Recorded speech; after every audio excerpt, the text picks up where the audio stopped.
masisi ang ating mga kababayan dahil wala ho talagang lumalabas na larawan itong si dating Pangulong Rodrigo Duterte. Marami na hong nakakamiss, marami hong nangangamba, marami hong sobrang concern dito sa kalagayan nitong si dating Pangulong Rodrigo Duterte. Kaya ho, naglalabasan yung mga ganyang klaseng larawan. Dahil naniniwala hindi si dating Pangulong Rodrigo Duterte yan. Pero base doon sa sinabi ni VP Sara na talagang sobrang payat nitong si Tatay Digong, yan ho yung mga naglalabasang larawan ngayong mga panahon na to. Tuloy-tuloy yung ating pagdadasal, tuloy-tuloy yung ating pananawagan na makalaya, makauwi na sa lalong madaling panahon itong si dating Pangulong Rodrigo Duterte. Rekta ho muna tayo dito sa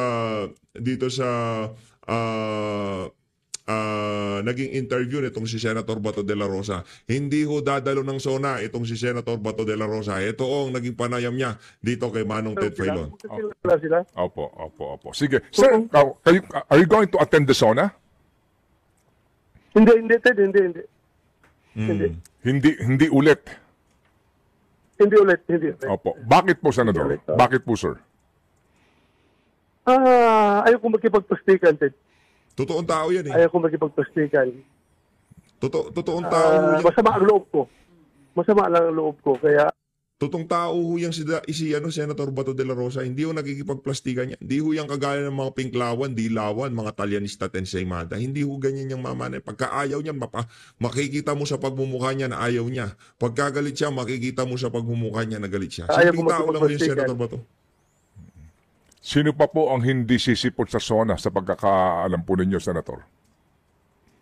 ewan ko, si Senator Bongo mukhang hindi data sisipot. Ewan ko lang si Senator Robin. At saka yung ibang mga kasama ko sa grupo namin, hindi ko alam kung... Kasi we leave it up to individual feelings mo na yan. Individual decision making mo na yan kung gusto mo. Pag mo na idama yung iba. Kung ayaw mo, huwag mo idama yung iba. Kasi ako lang, personally, hindi ko feel, ayaw ko makipagpustikan. Alangan na, makita ko yung mga congressman doon, makita ko yung mga taga-Malacanang doon, na makipag-smile tayo doon, na masama ang loob natin sa kanila. Ayaw ko na lang. Opo. At yan nga po, yan si Senador Bato de la Rosa. Sinasabi niya lang ang kanyang damdamin at yan po iginagalang din po natin. Straightforward. Palakpakan natin, Senator Bato de la Rosa. Sana dumami ang mga politikong kagaya nitong si Senator Bato de la Rosa. No, yung tipong hindi nakikipagplastikan kasi diyan puro mga plastic ho yung mga yan eh. 'Di ba? Mga plastic ho yung mga yan. Sa maniwala ho kayo siya hindi. Ano ho yan? Pag nakatalikod, nagsasaksakan. Pero pag nagkaharap, nagyayakapan. Ganyan ho yung mga ano na yan, mga senador. Pero itong si Senator Bato, at least meron ho tayong senador na totoo. Hindi ho plastic kagaya ng ibang mga senador dyan. Okay, tama din po. Yes, yeah. Yun lang naman, mabuhay tayo sa katotohanan, huwag sa plastikan. Sige po. So, Senator Bato, sa uulitin ha, pag may mga ganito pong issue, kami po itatawag sa inyo para kayo mismo po makapagpaliwanag sa bayan. Hindi ko na ho tatanggalin ang larawan dito nitong si dating Pangulong Rodrigo Duterte para ma-remind ang administrasyon nitong si Marcos Jr. Ganito ba ang gusto nyong laban? Ganito ba katinding babuyan ang gusto nyong mangyari? Diyan sa ginawa nyo na to kay dating Pangulong Rodrigo Duterte. Ganito ba katindi? Okay na eh. Napakababoy na yung pagpapadala nyo kay dating Pangulong Rodrigo Duterte. Pero umabot doon sa punto na talagang namayat na itong si dating Pangulong Rodrigo Duterte. Hindi ho yan si Tatay Digong. Disclaimer, hindi ho yan. Kung sino man ang gumawa niyan, naniniwala tayo na gusto lang gusto niyang makita o yung kalagayan ni dating Pangulong Rodrigo Duterte para maipaabot yung larawan o ma-describe o mapakita sa mga taga-suporta kung ano nga ba yung payat na tinutukoy ni VP Sara na talagang yung braso niya na mayat na. Kung siguro makikita natin si dating Pangulong Rodrigo Duterte ngayong mga panahon na to, base doon sa paglalarawan nitong si VP Sara, hindi naman siguro ganyang kapayat. Pero sana, kahit papaano, mahabag naman sana. Sa bagay, di naman mahahabag yung mga walang yan. Walang mga puso yan no? Yes, sir. Anytime. Please, tawagan nyo lang ako. Pasensya na sa nagdaang panahon at tumatawag kayo sa akin, hindi ko kayo nasasagot dahil nasa bakasyon tayo doon sa bundukan ng Mindanao at medyo bahina ang signal.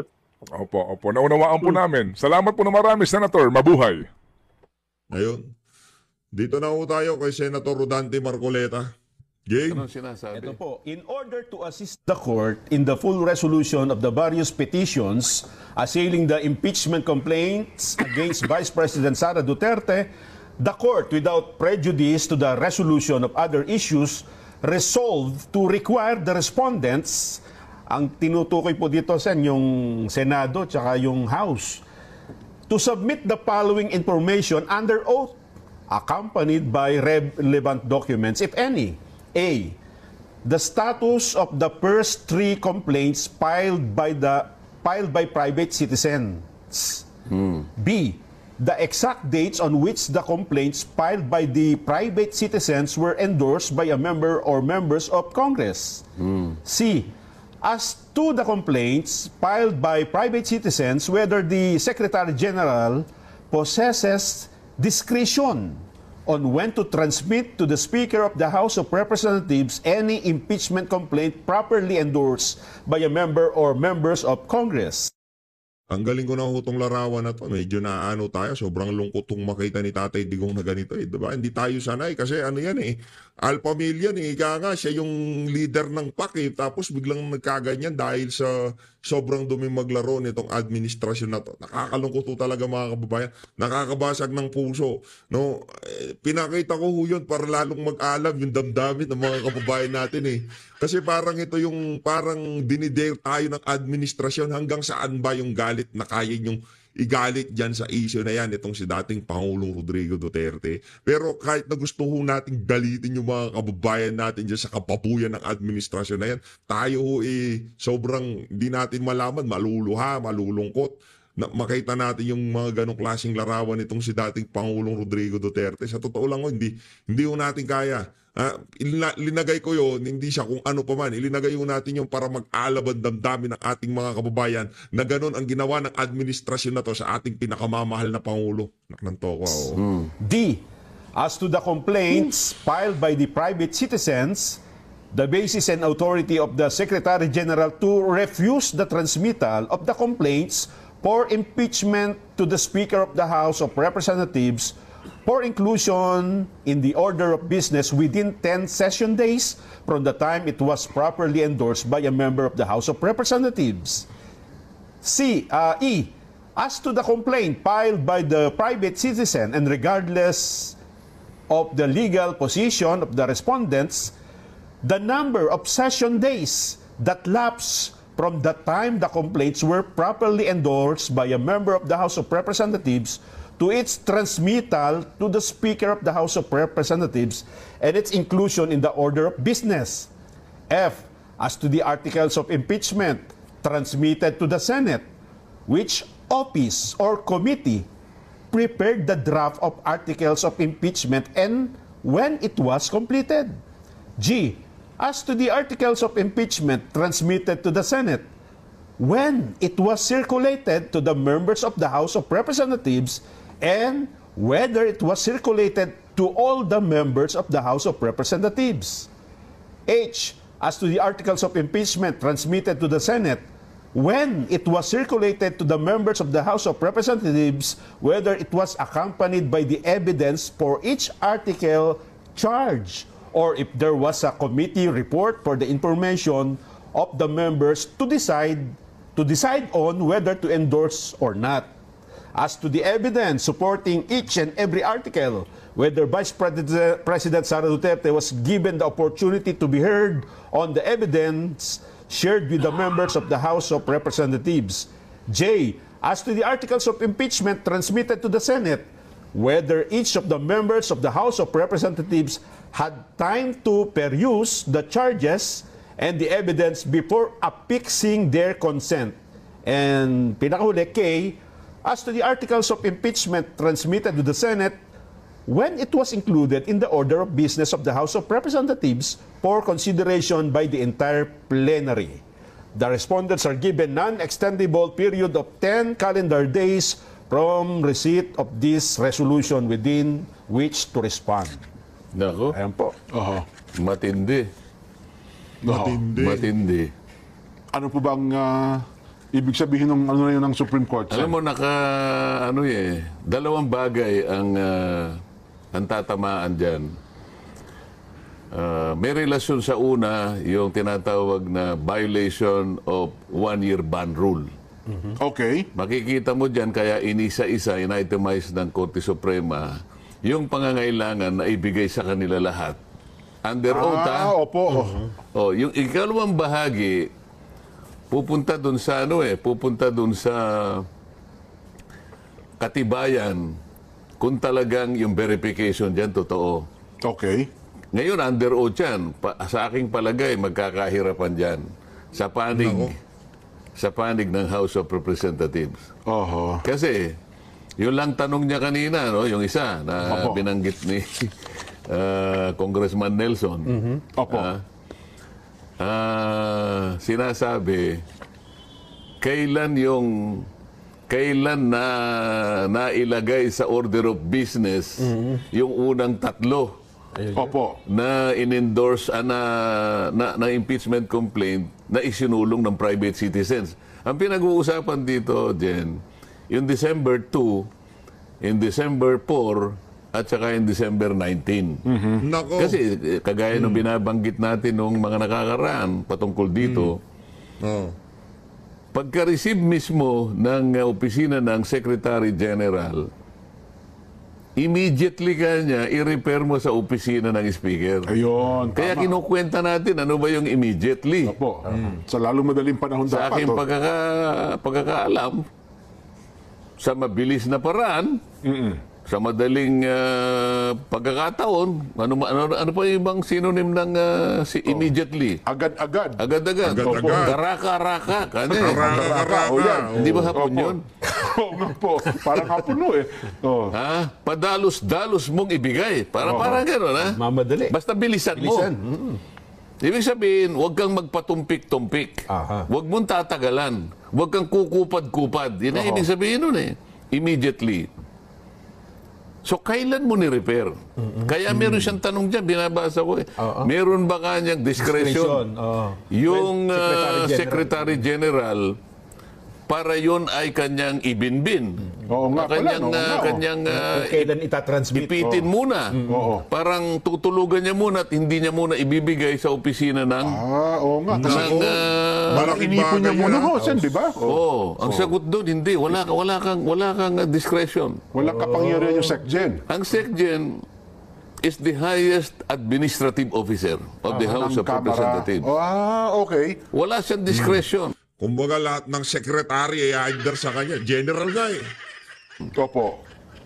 Ang kanyang trabaho is ministerial in character. Ano ibig sabihin? Kung ano yung nakalagay doon, yun lang ang gagawin mo. Katibayan yun ng rules ng rules ng impeachment eh. Pinagtibay yun eh. Opo. Hindi basta-basta yun. Hindi mo po pwedeng teka muna, bukas ko na ang ibig sabihin ng immediately, kaagad mong ibigay. Opo. Right Huwag ka away. huwag ka nang mag-isip na, kasi wala ka namang dapat isipin pa eh. Pag nakita mo na yun ay verified, yun naman, kaya napakadali naman, may checklist kung anong verification. Napakarami niyang abogado doon na mag-a-advise sa kanya, o palagay mo ng isang araw. Isang araw. Opo. Siguro naman sa loob ng isang araw, mga ilang pahina lang naman yun, bubusisiin, o ito ba'y na-verify? Pag verified kasi, talagang may nagnotaryo, Oho. tiningnan kung yung forma, nandiyan ba yung forma, meron bang, may cause of action ba, may ganito. O sige, i-repair na natin.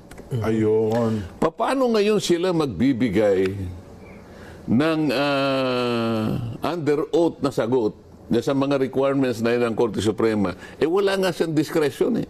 Ministerial. Lilitaw ngayon dito na yung Secretary General, kauna-unahan, hindi niya ginanap ang tungkulin niya. Lalong-lalo na yung December 2. Oho. Doon nagsimula eh. Yun ang una eh. Alam mo, kaya ito, nadinig mo dyan. Opo. Hinahanapan ilang session days. Oho. Kasi ganito yan, Jen. Halimbawa, ngayong araw na to, nag-session tayo. Opo. Pero hindi naman siya nag-adjourn. Sabi niya, suspend lang. Suspend. Opo. Sabi niya, magsasalita yung presiding officer. Session is suspended until tomorrow at 3 o'clock in the afternoon. Oho. So, bukas, Hindi pangalawang session yun, kasama pa rin sa per session. Kahit na inabot tayo ng 3 weeks, sinususpend natin, after 3 weeks, one session lamang One yun. session, tama. Ngayon, bibilangin ngayon yun. Ngayon, alam ko merong isang session doon na nagtagal talaga. Kasi makikita mo yung tagal, kunin mo yung journal. Ayun, doon makikita So yun. kapag ka nakita doon na bakit kinakailangan ninyong isuspend? Kasi technique ito eh. Tingnan ninyo, 3 weeks kayong nag-session pero it is only considered as one session day. Ibig sabihin, pinatulog. Oho. Tama. Bibilangin. Ito ngayon ang mabigat. Oho. O hindi nila mapapalito na merong discretion yung ano. Talagang hindi ni-repair eh. Kasi kailangan ibigay mo eh. Kinukuha yung mga dates eh. Yun na nga, oo. Kailan mo ni-repair? Kasi mula doon sa pagkaka-repair, huwag natin pag-usapan yung December 4, December na. Kasi yung pinaka-crucial dito yung December 2. Yun yung Yung kauna-unahan. kauna-unahan po na-file. O, Tama. steps yun eh. Steps. Oo. Una, Secretary General is supposed to immediately refer it to the office of the Speaker. Kasi pag tinanggap ng office of the Speaker, ang office of Speaker naman, ministerial din ito. Ministerial din. Opo. Wala siyang discretion. Tatawagin niya yung majority leader. Ito yung chairman ng Rules Committee. I-include mo kaagad, hindi naman kaagad, within 10 session days. Ngayon, kung mo yung December 2, kung may plano na sila doon, ipitin nyo kanya halimbawa, kaya nga magtatagal sila eh.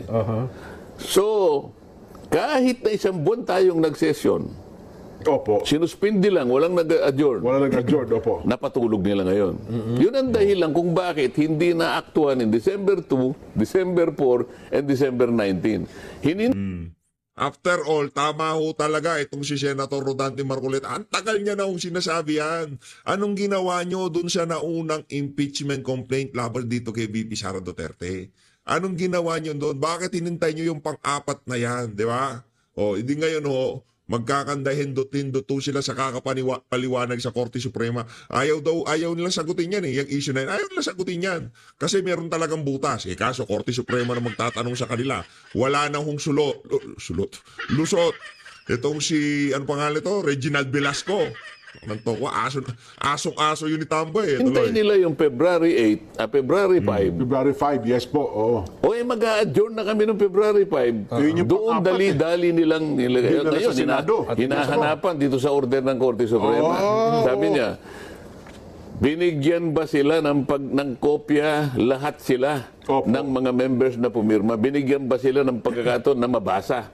Binigyan ba sila ng mga materiya, ng ebidensya, kalakip ng every article of impeachment na kalagay dyan? Whether it was accompanied by evidence. Magkakaalaman na dito eh. Oho. Ang dami daw pumirma doon. Hindi nakita yung unang pahina. Ano sabi niya? Opo. Within 10 inextendable period. Sa mga tweet, anong date ngayon, Nelson? 11. July 11 po. Oo. Calendar days po ang sabi dito. 10 calendar Halimbawa, days. na-receive bukas kasi maaaring hindi pa na-receive ngayon. Ikaw, nangin mo lang na ano eh. Opo. So, na-receive halimbawa ng House of Representatives bukas. Anong date bukas? Sabado bukas, sen. Ano nga? 12. O 10 days. July 12. Opo. July 22, kinakailangan nakaano na. May sagot na. May sagot na sila. Yung lahat ng nire-require nila Oho. ay ibigay nyo sa amin. At bigyan nyo rin kami kung ilang session days kayo. Kasi doon bibilangin niya eh. Kung ni-repair mo sa office ng speaker naman within 10 session days, bibilangin niya lang eh. So hindi mo talaga ni-repair. Kasi hindi kaagad na within 10 session days, hindi naman nalagay sa order of business. Para ko nang nakikita, titingnan ng Korte Suprema, nasaan yung mga order of business? Titingnan niya. Naku, Wala dito eh. Oho. Baka mamaya lilitaw pinagsama-sama nila. Ako may palagay ako. Baka yung huli binilang nila yung ika-10 dahil alam nila yung 10 day eh. Ang ika-10 sigurado diyan dahil talagang pinatulog nila February 5 dahil yun ang huli Opo. na isinulong nila sa Yung sinabit na sa isinabmit Senado. nila. Opo, oo. Oho. Magkakaalaman dyan. Nakikita ko na yung direksyon ng Korte Suprema. Oho. Nako. Pero parang ang dami hinihingi ng Korte Suprema, no? A, B, C, D, F, G, H, I, Hanggang J. hanggang J, eh. Oo. Diba? Nakahati lang sa dalawa eh. Mapapatunayan dyan kung Pag talaga nagpaliwanag itong si Senator Rodante Marcoleta, hindi ako sumisingit. Baka bigla ako batukan eh. Di ba? Hindi ako sumisingit. Baka batukan tayo nitong si Sendante kasi pag kaya na nagpaliwanag, talagang sigurado, garantisado, malupit ho yan. Idol natin yun. yung one-year ban rule ay talagang nilabag. Opo. Oo. Tsaka yung kung ito ay nabasa ng mga pumirma. Kung ito, yung verification ang importante dyan. Oho. Kasi yung verification, ay ano yun eh. Sinusumpaan mo eh. Nakalagay doon, Opo. ako ay personal na sumusumpa na ang lahat po ng aligasyon na nakasaad dito sa petisyon o sa resolusyon na ito ay aking pinatutunayan na totoo sa aking pansariling kaalaman. Oho. Under oath pala, no? Under Talaga? oath, Oo. ngayon. At base na rin sa pagkakaintindi ko Opo. sa mga dokumento na nagsilbing ebidensya. Mabigat ito. Oho. Paano kung matanong ang isa sa kanila, naiintindihan mo ba ito? Akala ko pumirma ka rito eh. Nakapirma ka na personal mong... May biniro nga ako eh. Opo. Biniro ko lang naman. Marami akong kaibigan naman sa house eh. Opo, opo. Maraming tayo yung mga binibiro kayo. Sabi ko, bro, Opo. pumirma ka pala. Ah. Senator Judge ako eh. Ah, oo. Oo. Para naman ka ako magkaroon ka naman ng pagkakataon na ikaw ay matanong naman dun sa yan. impeachment court. Kung sakasakaling magkakaroon, Opo, oo. ba isasuggest ko isa ka sa mga witnesses. Ah, Ba't ako na naman nangyayari ko dyan sa... Papatawag. Ikaw naman ka ako pumirma ka dun eh. Testingin lang naman kita kung ano eh. Oo nga naman. Oo, kasi nung una tayong nag-usap, sinabi mo, anong magagawa ko? Mababasa ko ba yan eh? Napakakapal niyan eh. Ang dami naman. Pagkakanya kinakailangan pumirma ka agad. Paano ko mababasa yan? Oo. O pagka pinatawag mo ako dyan, ganyan, siyempre, iibahin ko na yung sagot ko. Nako. Yung sasabihin ko, sasabihin ko, binasa ko. Opo, oo. Hindi maintindihan. O di kung nabasa mo, naintindihan mo. O yung susunod kong tanong ngayon. Opo. Malalaman ko ngayon kung talaga naintindihan mo. Huwag mo na nga akong isasama dyan. Sabi na naman yan. Aba, hindi. Hindi pwede. Kailangan may sample naman. 215 kayo eh. Oo nga po, oo. Naman lang 10% kinakailangan tumayo dyan. Oo. Maano ko naman, matanong ko naman kayo. Magkakaibigan, magkakakilala naman tayo eh. Oo, oo. Sabi niya, utang na loob, huwag mo naman akong, kahit na biro lang ako, kinakabahan na. Alam mo yung palang doon pa lang sinasabi ko sa inyo, magkakaalaman tayo. Lalo ito, Paano mong pananagutan? Oo. 30, kung hindi ko nagkakamali, 32 pages yung petisyon. Ang pinag-uusapan natin, mga terminong pang-abogado to. Technical ito eh. Yes po. Okay. Karamihan naman sa amin doon, hindi, siguro wala, baka 10% na ang abogado doon sa House of Representatives. Oo. 33 pages na isang dokumentong panglegal Oo. na yung maaaring yung ibang terminong nabasa mo, nun mo lang nabasa. Ibig mo ba sabihin, matatapos mo yun in 30 minutes? Mukhang imposible nga. Baka hindi. Hindi naman 30 minutes. Pagkapirma siguro, wala pang tigto 2 minutes eh. Yun ang gustong mangyari ng Korte Suprema Bakit dyan. sa utos niya? Opo, oo. Kasi tinatanong niya eh, Oo. binigyan niyo ba isa-isa yung mga miyembro na pumirma? Oo. At sila ba'y nagkaroon ng pagkakataon na mabasa yan ng isa-isa? Oo. Kasi nabasa ko nga kanya, hindi ko naman naintindihan. Di ba usapan pa yun? Iba pa yun, oo. Itong isa naman, nabasa ko. Naintindihan mo? Kanya ganun. Opo. Paano kung iba yung pagkakaintindi mo? Iba pala ang tama. Oo nga naman. Hindi ba nga abogado na nga ito, mag-aaway pa sila. Parehong abogado yun eh. Hindi mali ka dyan. Ito kaya. Lalo kang mali, kanya ito yun. Kaya nga may korte eh. Nagdidibaw. Tapos magpapasya ngayon. Yan. Pati sa korte, nag-aaway-aaway nga eh. Oo. Akala mo ba ganun kadaling intindihin yan? Oo. Yan ang nakikita ko ngayon. Gustong malaman ng Korte ngayon pa lang. Ayun. Yung verification ba talagang nangyari? Oho. Pagkatapos, yung one year rule, one year ban rule, natupad ba o hindi? Oho. Yan ang usapin dyan. Yun. Nako. Anong implication nito, Sen, doon sa mismong trial? Mukhang Anong trial? yung yung impeachment trial, kung magkakaroon. Kung magkakaroon. Para Ba, kasi huwag ka magtatanong ng hindi mangyayari. parang in respect to Nako, yari kayo dyan. Nako, yan sinasabi ko sa inyo. Mula ngayon, huwag kayong magtatanong ng hindi mangyayari. Bawal lang, in Yan. respect to Supreme Court, dapat hindi ka muna, kasi di ba?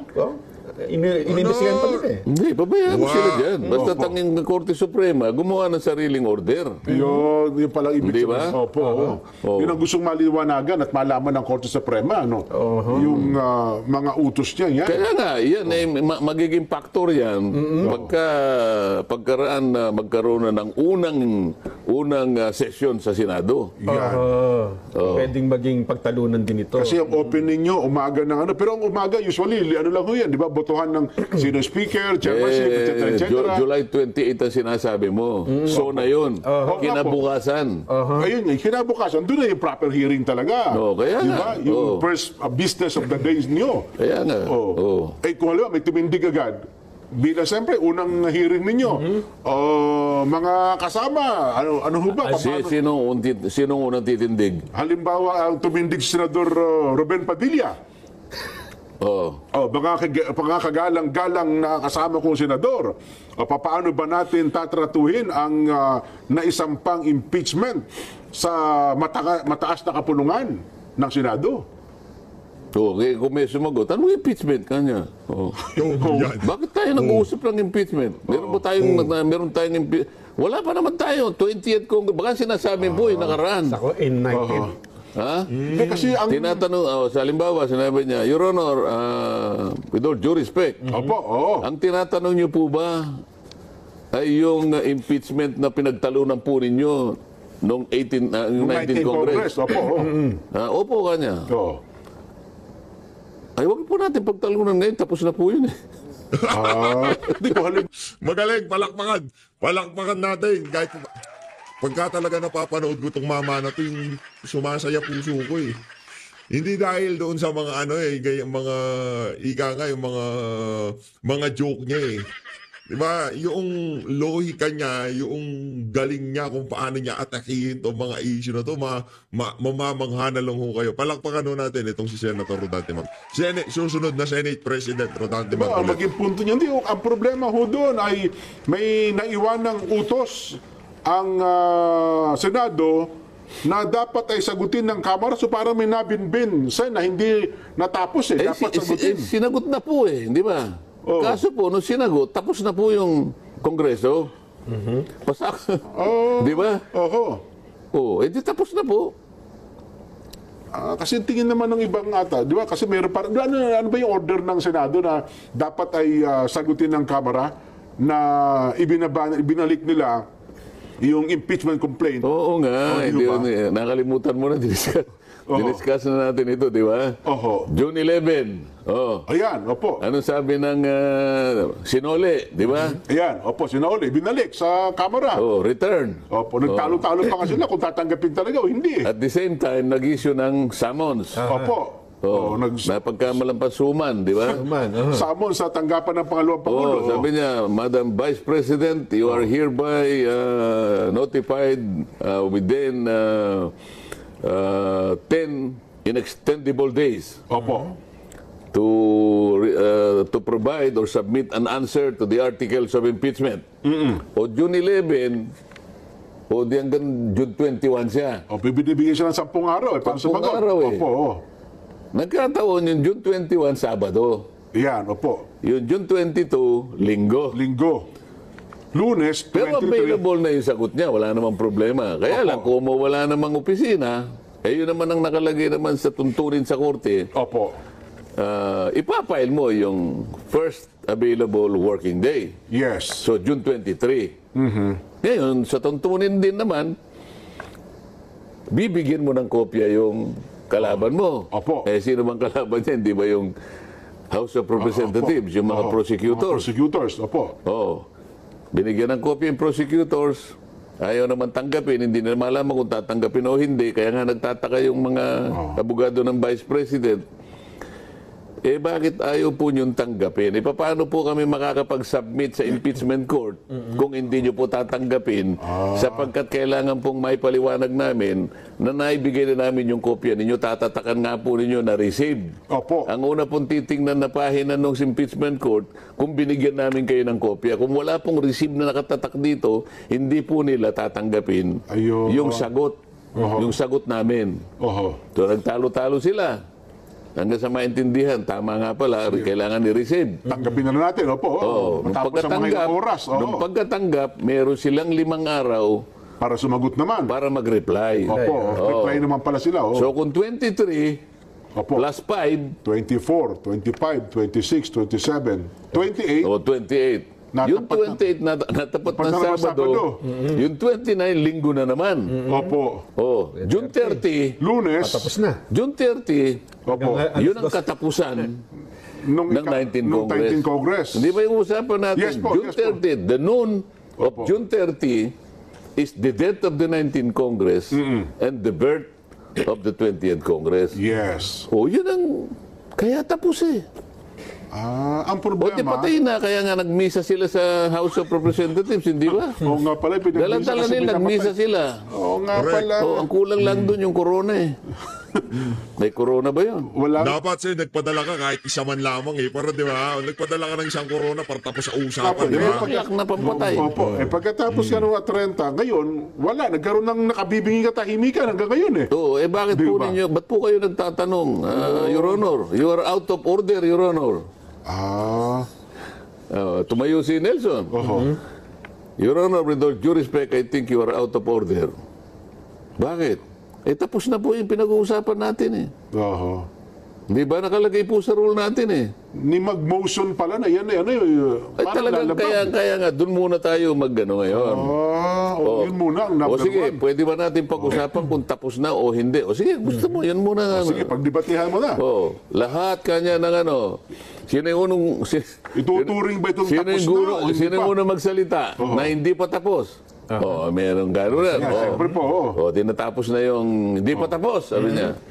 Sino naman yung sinabing tapos na yan? Yan. Magsalita naman yan. Ayan. Pagkatapos, butuhan. Doon pa rin nabagsak. Doon pa rin ang bagsak pala. Halimbawa, nag-motion si Senator Bato. Yan. Na-divide na ho yung house. Ano tayo? Let's divide the house, Mr. President. Yan. Majority rule ho dyan, di ba? Majority win, no? Di ba? Ayun. So, Sa ayaw at sa gusto nila, sa ayaw at sa hindi, babagsak tayo sa botohan. Pagka nag-umpugan na ng argumento, ayaw pa rin magkasundo, ayaw magpatalo, i-divide ho talaga nila ang house.